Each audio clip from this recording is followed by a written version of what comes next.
Hello et salut le magazine vraiment design, très déco, absolument mode et terriblement chic. C'est version française et c'est maintenant. Focus sur le travail de cuir avec Philippe Atienza. On vous garantit que vous trouverez chaussures à votre pied. Du noir, du cuir, de la modernité dans les silhouettes biphasées, ce sont les créations de Barbara Buis qu'on découvre aujourd'hui. Les meilleures adresses du 8e arrondissement, c'est tout de suite. Promis, vous ne passerez plus pour un touriste. À chaque nez, sa paire de lunettes, qu'elle soit de soleil ou de vue, c'est chez les designers de Peter & May Walk que ça se passe. Mais tout de suite, point de vue, un regard affûté sur les nouveautés stylées de la semaine.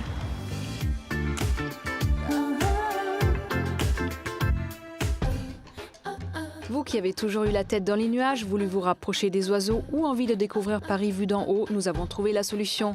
Ellie Horizon vous propose de réaliser un rêve d'enfant en vous initiant au pilotage d'hélicoptère ou encore en vous emmenant survoler l'île de France, que vous souhaitiez apprendre à jouer les pilotes ou vous prendre pour un jet-setter touriste le temps d'un Paris-Vincennes. Rien dans l'histoire ne dit que Albert Kahn était un accro du puzzle ou de patchwork, mais nous on y croit. Cet artiste botanophile nous fait voyager dans l'histoire verdoyante de l'art des jardins. Du jardin français au jardin anglais en passant par le jardin japonais, c'est un tour du monde végétal qui nous offre.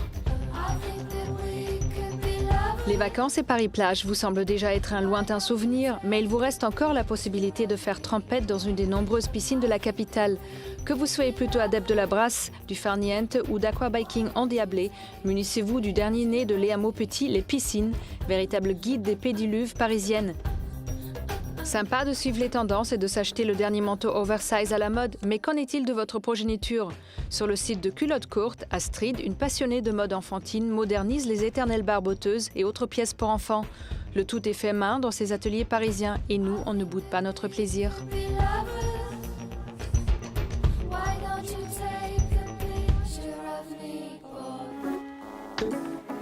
En selle, pour découvrir un atelier pas comme les autres, celui du bottier Philippe Atienza. De la botte au soulier, en passant par l'escarpin, zoom sur un travail du cuir exceptionnel. Installé sous le viaduc des Arts à quelques pas de la place de la Bastille, l'atelier de Philippe Atienza n'a rien à voir avec l'image un peu cliché de l'artisan enfermé dans son sous-sol. Meilleur ouvrier de France, Philippe Atienza a dirigé la maison Massaro durant 9 ans avant d'ouvrir son propre atelier en 2015. Aujourd'hui, l'artisan bottier propose du sur-mesure pour les hommes, mais chose plus rare pour les femmes aussi. Et oui, il n'y a pas que ces messieurs qui ont le droit au confort absolu, même si selon Philippe, être bien dans ses baskets n'est pas la priorité de ces dames. Quand on chausse une dame, la première des choses qu'elle fait, c'est qu'elle se regarde dans un miroir, donc ça complète parfaitement sa silhouette. L'homme, lui, va regarder le confort en premier lieu. Que voulez-vous, on ne se refait pas. Mais entre travailler un escarpin et travailler une paire de Richelieu, on imagine que ce n'est pas vraiment la même chose. La qualité pour une chaussure femme, pour l'artisan, c'est délicatesse et finesse. Pour la chaussure homme, tout en étant précis dans son geste, c'est un travail qui est un peu plus physique. C'est souvent des chaussures qui sont faites avec des matériaux plus fins, plus fragile, plus délicat. Et l'assemblage avec la semelle, avec le galbage sur forme, la forme du talon, tout ça, c'est des choses qui sont plus légères et qui sont collées. Tandis que pour les hommes, toutes les coutures sont faites à la main. Et en effet, ce n'est pas une mince affaire. Ce qui fait la particularité de l'atelier de Philippe, ce sont les outils. Des outils de collection qui datent pour la plupart du siècle dernier et que le bottier continue d'utiliser avec un véritable tour de main.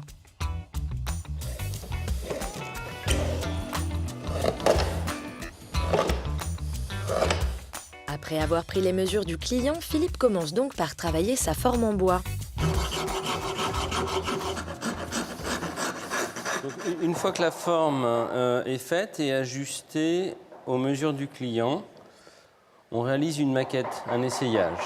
Donc une fois qu'on a dessiné avec des proportions les hauteurs des empiècements, on va les découper en papier cartonné, le patron plan. Et c'est grâce à ce patron que l'artisan va ensuite pouvoir découper les pièces de cuir avant de les assembler et de passer à l'étape suivante, le montage de la chaussure et enfin le semelage.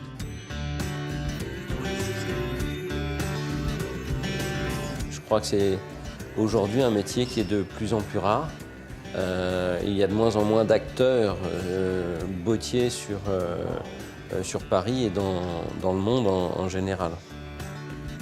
Rare et donc unique. Au fait, est-ce qu'il y a un style Philippe Atienza? Même si j'ai mon tour de main, ce qui est important, c'est de faire ce que la personne attend. Le sur-mesure, c'est ça. On va chez un artisan et on peut se permettre de lui parler de son souhait, de son envie de chaussure. Et l'artisan doit être capable de réaliser ce que vous attendez. Et parfois, on peut dire que les clients ne manquent pas d'imagination. Une des chaussures qui m'a vraiment marqué, parce que la conception était assez compliquée, c'est donc une chaussure sans talon, pour une des clientes que j'ai eu l'habitude de chausser. Imaginez une chaussure avec un talon très très haut, genre 15 ou 20 cm, mais il n'y a pas de talon. Donc c'est juste une question d'équilibre au niveau de la forme et au niveau du socle qui permet à la personne de marcher avec ses chaussures. Des innovations qui permettent aux bottiers de toujours se réinventer, que ce soit au niveau du style ou des matières. Actuellement, je travaille la fibre de carbone. Donc, c'est des matériaux qui vont être utilisés pour être résistants et légers en même temps. Ça, c'est des matériaux que les gens de ma profession ne sont pas forcément habitués à utiliser. Et j'aime bien faire des recherches dans cet esprit-là. Finalement, c'est peut-être ça la touche Atienza, l'innovation, mais toujours dans le respect du savoir-faire.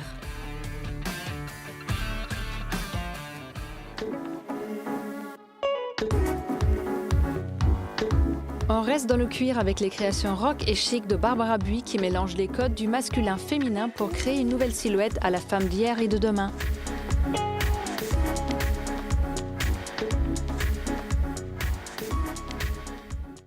Chez les créateurs de mode, Barbara Buis est certainement celle qui souligne et interprète le mieux la dualité entre force et raffinement chez la femme. Même si le prêt-à-porter qu'elle propose peut être qualifié de luxe, ses collections évitent toute sophistication pour laisser apparaître la personnalité de la femme qu'elle habille. Ce que j'aime habiller sur la femme, c'est bien entendu leur personnalité, leur caractère. Et la silhouette, elle vient de manière intuitive et directement de cette recherche d'exprimer ce caractère et cette personnalité. C'est-à-dire que c'est vrai que si vous voulez quelqu'un qui soit positif ou fort et en même temps tout en étant sensible, il y a une proportion de silhouette qui va avec et il y a des recherches de matière qui vont avec. Donc oui, c'est d'abord le caractère et la personnalité de la femme actuelle que je peux exprimer. Si Barbara Buis est devenue un style, une griffe et que l'on peut retrouver aujourd'hui ses boutiques dans les plus belles avenues du monde, rien au départ ne l'a prédestinée à devenir styliste. C'est après des études en littérature et art dramatique que son goût et son talent inné va se révéler non pas avec des mots, mais avec des matières et des couleurs. Mon parcours est assez atypique parce que moi j'étais vraiment partie pour finir mes études littéraires et j'avais le grand désir d'écrire. Et en fait j'ai fait ça presque comme une aventure extérieure et je me suis rendu compte que c'était une forme d'écriture aussi. Et que ce que je voulais exprimer en mots, je pouvais l'exprimer en lignes, en vêtements, en propositions pour les femmes. La créatrice n'a suivi aucune formation spécifique dans les métiers de la mode. C'est donc en autodidacte qu'elle a su trouver sa propre écriture. Un style qui reflète un goût pour une esthétique ambivalente entre force et fragilité, avec une double culture à la fois occidentale et asiatique. Ce qui a déclenché chez Barbara Buis cette envie de remplacer le texte par le textile, le mot par la forme, n'est peut-être pas si éloigné de ce qui, au fond, peut animer un auteur qui désire décrire sa vision de la femme.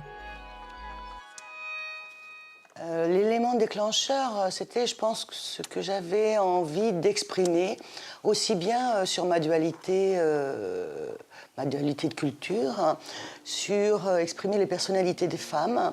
Donc c'est ce que j'aurais voulu dire en écriture ou ce que j'aurais voulu dire par des films ou des personnages. Et en fait, en l'exprimant dans des collections, ça me permettait d'exprimer le côté force et fragilité des femmes, ça me permettait d'exprimer l'ouverture aux diverses cultures, le mélange des cultures, l'ouverture au monde. Donc, en fait, c'est pas si éloigné que ça. C'est juste une autre forme d'expression. Si Barbara Buis s'attache à la forme, sa réflexion va bien au-delà. Elle tente d'attirer le regard sur autre chose que l'aspect extérieur d'une allure ou d'un style. En fait, moi j'ai tendance à penser plutôt à des nouvelles attitudes, pas vraiment des choses formelles. Ça peut donner voilà, pour la force certaines matières, comme le cuir ou des matières rigides. Et aussi bien, si je veux aussi bien parler de sensualité ou de fragilité, ça va être des choix de matières beaucoup plus légères. C'est pour ça que j'ai tendance à mélanger beaucoup les matières et que je suis assez connue pour ce mix de matières. C'est assez varié, en fait. Une éducation aux racines plongées aussi bien dans la culture française que vietnamienne, des séjours passés sur les côtes bretonnes, tout a joué pour forger la personnalité, le caractère et l'ouverture au monde de la styliste Barbara Buis.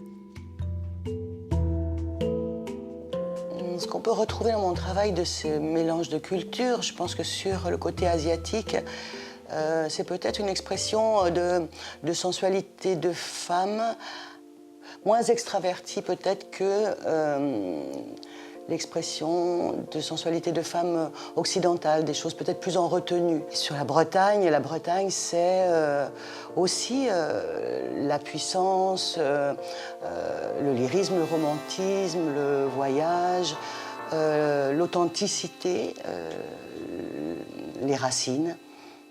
Donc ça peut dire aussi beaucoup de choses par rapport à mes collections, sur essayer d'être toujours au plus réel et authentique et ne pas être déguisé.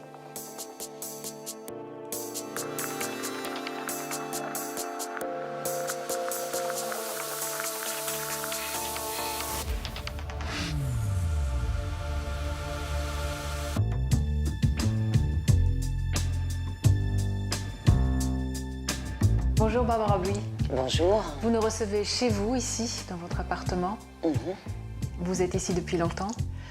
Je suis ici depuis, je pense, 14 ans à peu près. Oui, donc au cœur de Paris, vraiment. Au cœur de Paris et puis avec un côté maison, comme à la campagne. Barbara Buis, votre nom sonne comme un nom de scène, comme un nom d'une grande chanteuse ou d'une grande comédienne. C'est votre vrai nom? Oui, oui, bien sûr, c'est mon vrai nom. Et c'est donc mon prénom français. Et Buis, c'est mon nom de famille vietnamien qui vient de mon père. Cette biculture, le fait d'avoir quand même malgré le fait que vous avez grandi et vous êtes né à Paris, mais d'avoir vécu à travers votre père une autre culture, une autre langue, d'autres sentiments, ça vous apporte quelque chose toujours aujourd'hui? Ah oui, oui, bien sûr. Ça m'a apporté beaucoup dans ma construction en tant qu'enfant, adolescente et jeune femme. Ça a fait partie aussi beaucoup de ce que je voulais dire dans mes collections, de montrer que les femmes pouvaient avoir plusieurs facettes et qu'elles puissent assumer ce qu'elles étaient, pas obligatoirement ce qu'on leur demande d'être. Enfin voilà, et je pense que c'est certainement... Tout vient un peu de là. Et entre-temps, Barbara, maintenant, avec le recul que vous avez depuis toutes ces années, comment la femme, elle a changé, la femme Barbara Buis? Est-ce que vous avez pu l'emmener sur quelque chose, vers quelque chose que vous avez voulu exprimer? Ah oui, oui, vraiment. J'ai d'abord, au début, j'ai beaucoup parlé de l'ouverture aux cultures, ouverture au monde. Ça, je pense que ça venait vraiment de ma biculture. C'est pour ça qu'il y avait toujours dans mes collections des traces d'ethnie et surtout pas de folklore, mais des choses qui parlaient de culture plus que de folklore. Et aussi En deuxième temps, j'ai voulu plus parler de la force que les femmes possèdent, d'où le cuir, bien sûr, cette matière qui vous a toujours inspiré. Qui m'a toujours inspirée, qui pour moi est aussi bien sensuelle, une matière vraie et qui dégage quand même une certaine force en même temps. C'est difficile pour vous de vous projeter sans arrêt, de jamais dire stop, là maintenant, je peux me reposer un tout petit peu sans mes acquis, mais jamais en fait.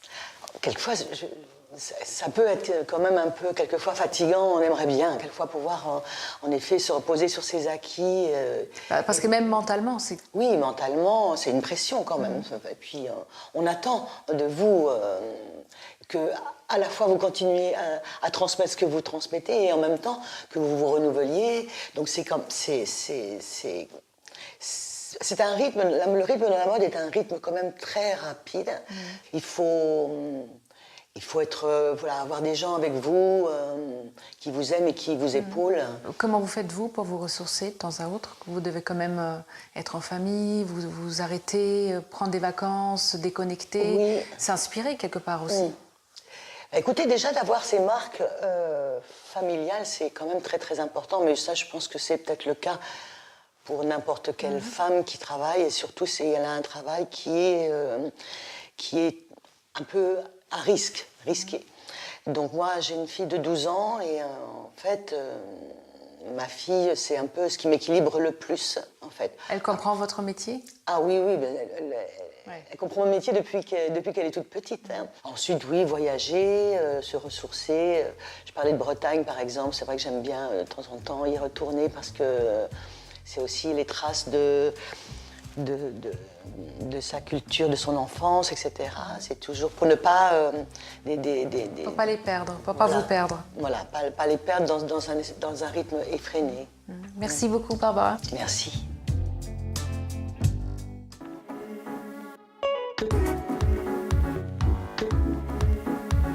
Arc de Triomphe, place de la Concorde, Palais Garnier, mais le 8e, ce n'est pas que ça. Suivez-nous de ce pas pour une découverte de cet arrondissement parisien hors des sentiers battus.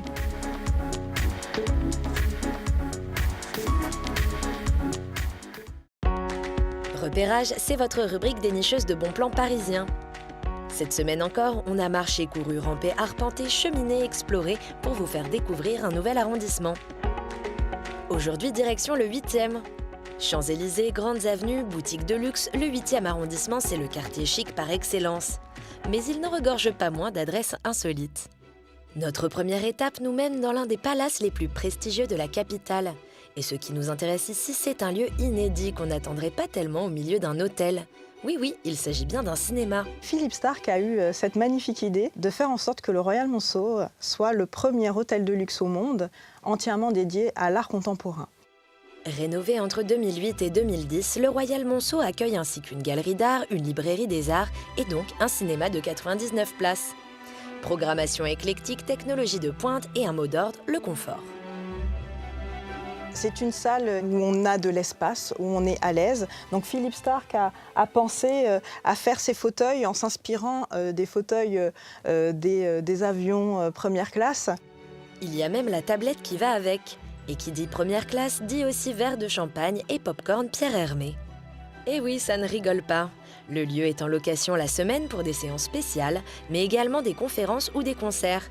Tous les dimanches, une séance accueille les clients de l'hôtel et le public extérieur sur réservation. Et ce fauteuil rouge, il vous intrigue depuis tout à l'heure, non? C'est la touche Philippe Starck. Alors, prêt à embarquer pour une séance de ciné première classe?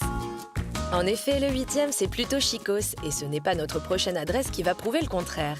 Maison Blanche est un restaurant au cadre exceptionnel, situé sur le toit du théâtre des Champs-Élysées. Allez, on vous emmène. Il y a 26 ans, Robert Lyon, directeur général de la Caisse des dépôts, décide de construire un pont suspendu au-dessus d'un théâtre classé monument historique. 18 mètres en recul par rapport à la façade. 1000 mètres carrés, une grande baie vitrée et 2 terrasses d'exception. Vue sur les toits de Paris, la tour Eiffel, la tour Montparnasse, les Invalides, rien que ça. Forcément, ça donne envie d'y emmener son ou sa dulcinée pour un dîner romantique ou d'y célébrer anniversaire en tout genre. C'est un lieu inspirant qui rentre dans les albums photos, dans les familles, les unes après les autres, les années après les autres. Le lieu accueille également nombre d'événements et notamment un club. Avoir une vue pareille, c'est déjà bien, mais avoir cette vue en mangeant de la très bonne cuisine, c'est encore mieux. Récompensée par une assiette au Michelin, la cuisine du chef Fabrice Guéraud compte bien être à la hauteur de la maison. On essaie de sélectionner les meilleurs produits. C'est une cuisine épurée qui va à l'essentiel, au goût contemporain, avec des bases classiques, mais qui tend vers l'avenir avec bien sûr la création. Un repas, c'est non seulement ce que l'on a dans son assiette, mais aussi le cadre dans lequel on est et les gens avec qui on le partage. On peut dire qu'à Maison Blanche, l'expérience est assez complète. Bon, après, pour ce qui est de la compagnie, ça vous regarde. Maintenant qu'on a vu le 8e tel qu'on se l'imagine avec ses adresses luxe d'exception, il est temps d'aller s'aventurer aussi dans ses recoins cachés. À 2 pas des Champs-Élysées, un marché peuplé d'irréductibles résiste encore et toujours aux années qui passent. Les collectionneurs de timbres n'ont pas dit leur dernier mot. Le marché aux timbres existe depuis environ 150 ans. On trouve des timbres de tous les pays, neufs, oblitérés, des lettres anciennes, modernes, des documents postaux, des cartes postales. Tous les jeudis, samedis et dimanches, entre une dizaine et une vingtaine de vendeurs proposent leurs trouvailles à des touristes et surtout à des passionnés pour qui c'est un rendez-vous incontournable. Les gens collectionnent surtout certains pays ou certaines périodes, ou des thèmes comme les animaux, l'espace, les voitures, ou vraiment les timbres très anciens. Cartes postales de Cannes ou de Trouville, timbres oblitérés, les vrais collectionneurs savent ce qu'ils veulent. La valeur d'un timbre va du moins cher au plus onéreux et dépend de détails imperceptibles pour les profanes, comme le centrage, la couleur, les nuances ou l'oblitération. Et si la philatélie marche toujours, c'est que le monde des timbres est instructif à bien des niveaux, pour raconter notre monde d'antan et d'aujourd'hui. Entre ces belles avenues luxueuses et ces ruelles aux traditions inébranlables, le 8e arrondissement est à l'image de notre capitale, riche et surprenant.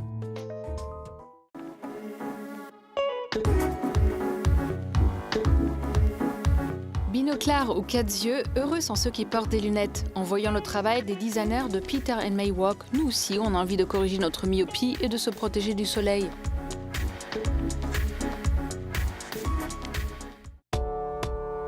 Peter & Maywalk, c'est une marque de lunettes assez surprenante, mais c'est avant tout une histoire de duo. La création de Peter & May, c'est parti de notre rencontre. Ouais. Parce que on s'est retrouvés à un moment de chacun de notre vie, on avait envie de créer quelque chose et sans vraiment savoir quoi. C'était la bonne rencontre au bon moment. Peter & Maywalk, un nom inspiré d'une chanson qu'ils aiment qui représente le duo imaginaire qui porterait leur création. Mais le duo réel, c'est Xavier, optométriste passionné de musique, qui a vu dans ce projet l'occasion d'associer son savoir-faire à une dimension plus artistique, et Laura, issue d'une grande famille d'opticiens, finalement revenue à la tradition familiale après un crochet par la finance et la mode.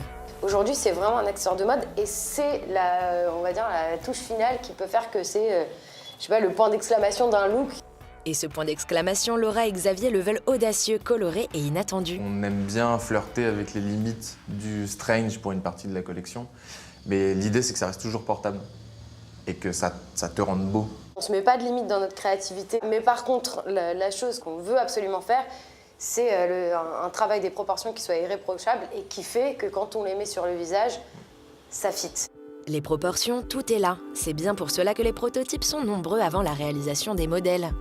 Avant de prototyper en vrai du coup avec notre usine, on va passer par une étape de prototypage maison, donc avec des petites découpes au laser sur du bois. Donc ça c'est une étape qui me permet à moi et à Laura de vérifier que les proportions sont parfaites encore une fois, avant d'en arriver du coup à l'étape finale.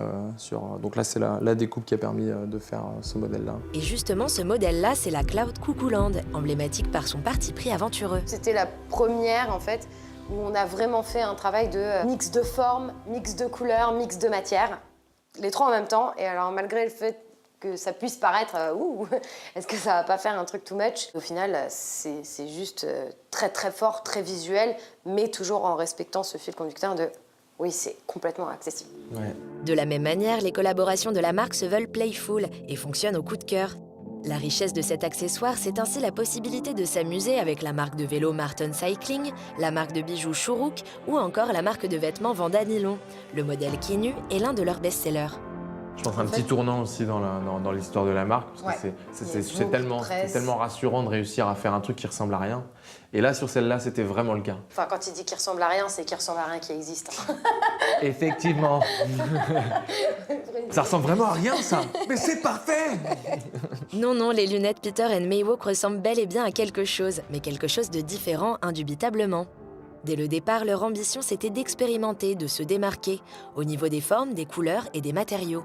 Un des premiers modèles qu'on a sorti, c'était un tissu de sequin doré qu'on a pressé entre 2 plaques d'acétate, donc pour avoir une couleur qui n'existait pas finalement. Et effectivement, même s'il y a énormément de choses qui ont déjà été faites, aujourd'hui on s'amuse à combiner toujours les matières pour créer des bicolores qui n'existent pas et utiliser du métal avec de l'acétate d'une manière un petit peu originale. Dès lors, leur position est assez complexe entre la lunetterie traditionnelle et la maison de mode. Leur création se retrouve aussi bien chez les opticiens que dans des concept stores de tout style. Et au départ de leur réalisation, ils fonctionnent à la manière d'une marque de mode. Pour chaque saison, une collection, et pour chaque collection, un thème, un mood board, une vraie personnalité. Beaucoup plus gris, oui, beaucoup plus beau celui-là. Voilà, là c'est nickel. Ça, on peut déjà le noter. Génial. Franchement, ça, c'est déjà parfait. L'exigence de confort et de qualité, le tout made in Jura. C'est fabriqué à la main en France, la qualité, c'est vraiment quelque chose qui est important. Le confort, parce qu'il ne faut pas oublier qu'il y a des gens qui les portent toute la journée sur le nez. Si les modèles ne sont pas tous aussi excentriques, la marque ne perd jamais de vue son objectif d'originalité. Et ça marche en France et à l'étranger. Une chose est sûre, voilà un duo qui continuera à nous en faire voir de toutes les couleurs.